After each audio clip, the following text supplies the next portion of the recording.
Le génocide peut donc se commettre soit par le meurtre des membres du groupe, soit par l'atteinte grave à l'intégrité physique ou mentale des membres du groupe, soit par la soumission intentionnelle des membres du groupe à des conditions d'existence devant entraîner sa destruction physique totale ou partielle, soit, quatrièmement, par des mesures visant à entraver les naissances au sein du groupe, et enfin, cinquièmement, soit par les transferts forcés des enfants du groupe à un autre groupe. Sur le plan moral, et c'est ce qui fait la particularité du génocide, ce crime requiert l'intention de détruire en tout ou en partie l'un des groupes protégés évoqués tout à l'heure. C'est que, en plus de la connaissance et de la volonté d'agir, l'élément moral de ce crime consiste dans la preuve de l'intention qu'avait l'agent, le commetteur, le réalisateur, de détruire, c'est-à-dire d'éliminer, d'exterminer, de détériorer, d'anéantir ou d'altérer, on peut même dire d'abîmer le groupe.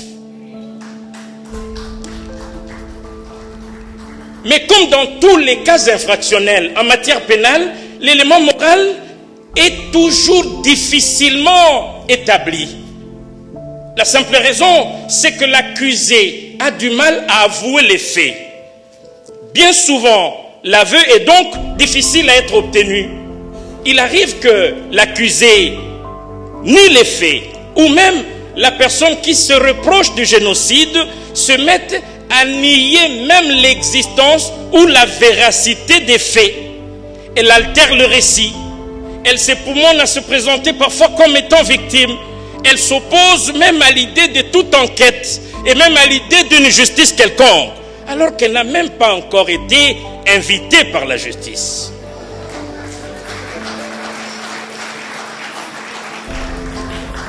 Ces dénégations caractérisent pratiquement ce qu'on peut appeler le négationnisme, mais elles ne doivent pas pour autant surprendre.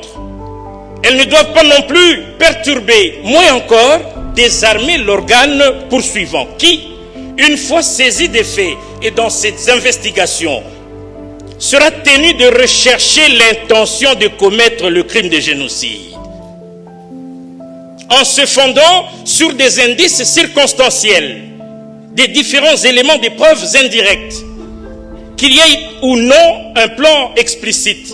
Il convient et il suffit qu'il arrive à démontrer une ligne de conduite criminelle cohérente, c'est-à-dire un ensemble cohérent d'actions exécutées dans une certaine période, ou plus précisément une manière d'agir et de se comporter guidée par des principes constants et suivant une logique visant des objectifs précis.